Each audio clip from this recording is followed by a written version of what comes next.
Hey guys, Ian from Iraybs Films back, and today we have a very exciting behind the scenes video on how we made Ghostbusters into 60 seconds.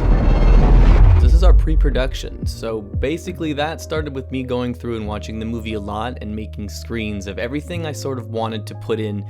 Then from that we made an overall shot list, which I believe had 43 different shots, so 43 different setups. And from that I condensed it into 3 different setups. The green screen setup, practical, insert, and B-roll, and then the external locations, which we made out of cardboard boxes, which you can sort of see here. We just printed off pictures from the internet and cut them out and glue sticked them to a bunch of boxes to use as externals.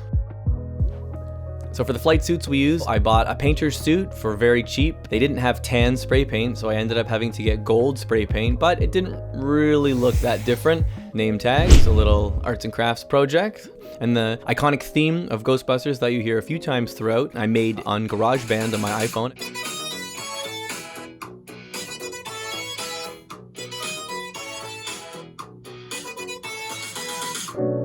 So here we go into the actual production.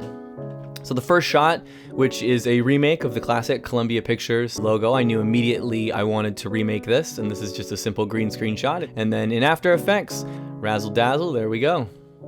In a lot of these shots I did the same way against the green screen, and then everything was sort of built in post-production. The Ghostbusters logo was drawn by Caroline. Another classic green screen setup here. And then over into After Effects, where we go through all the different layers, keyed her out, added a glow, tinted her, some smoke. Same with me, played all the different busters and then cloned them out, put us into the shot. So for this effect on Caroline, we actually did it practical effects and then green screen. My classic liquid latex and toilet paper layer, and then cut around the mouth so I could add the teeth in later. Used nose and scar wax so I could jam some items into her forehead, and then cut out pieces of paper and stuck them in her mouth with a little liquid latex to help glue it in. Here's me off camera shining the light and the fan to get that hair blowing effect like she was coming alive. Here it is right here. And then in After Effects, razzle dazzle, there we go. Ah.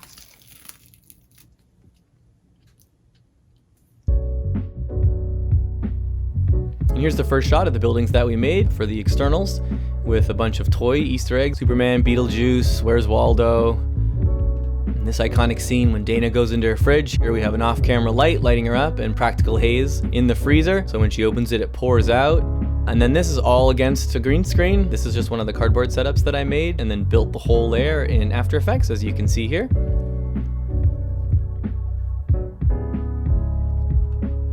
Another nighttime external shot of the firehouse. Here's how we just simulated a car driving by. This is my mom playing the role of Janine. So there's me in the suit. Actually, I think it looks pretty great. This whole sequence here of Venkman going down the hall and seeing Slimer, everything was just done in front of the green screen, as you can see here. Slimer, of course, I didn't have a puppet, so I just used the original toy and shooting it against a black background here so I could cut it out. And then I got Caroline to do some goofy faces in front of the green screen and then cut them out, put them on top, keyed it into the screen, and I got slimed. Because this shot was so quick, I literally just hosed myself down with some water right before we shot and then just added big globs of Vaseline just to hit the light and make it look like I was kind of goopy. The trap and the proton pack there is, of course, the original toys as well. And then this is just shot against a green screen. And here it is in After Effects, just building the effect. Same with the trap. All that was done in post. I put a light inside of the trap just to help direct the effect a little bit more, and then built everything in post. This great montage here, I just clipped out these newspaper scenes from the actual Ghostbusters movie, and then razzle dazzle, there we go. So the explosion, which was pretty cool, I cut a hole in the top of the box and then attached string on either one of those so they could be pulled from either end to simulate it blowing open. And then I put a light and the haze machine in the bottom of it, so when we blew it open, the light and the smoke would pour out. So when I added the visual effects to that, it would sort of all mix. And then after we shot it, I took it into post, and here's how we built it. So now into Dana Barrett's apartment. So it's the same shot that I built for Zool's lair. Here's a reference from the movie and how I recreated it. Me against a green screen again. Caroline against a green screen, and we added the digital red eyes. This is the Stay Puft toy, original toy from the 80s, which again I shot against a green screen so I could cut it out and then digitally placed in the scene.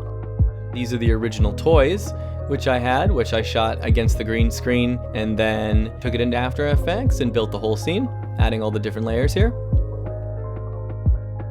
This shot I absolutely love, this reverse shot right here, which I used the Lego Ghostbusters, and that I just shot over the Stay Puft Marshmallow Man, up at them at the green screen, and then took it into After Effects and built the whole world.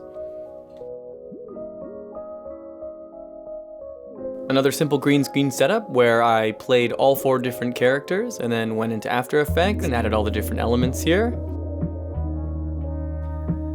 The shot of Stay Puft melting is an actual practical shot. I had a different Stay Puft toy on hand and I thought I would shoot it with real fire to try to add some practicality to the scene and blend it with visual effects.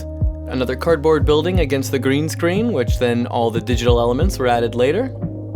That's a Dracula figure from the Ghostbusters toy line, which I used as Walter Peck, and that's shaving cream. Here you can see me using way too much to drop on him in the scene.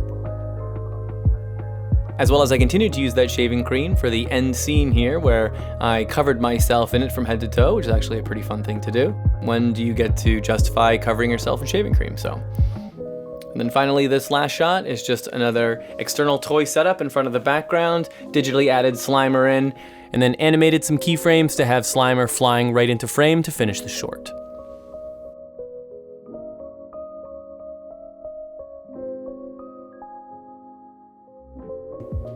And there you have it, guys. That's how we made Ghostbusters in 60 seconds. I hope you found this video entertaining. Please like and subscribe on the channel if you want to see more things like this. Until the next video, see you guys.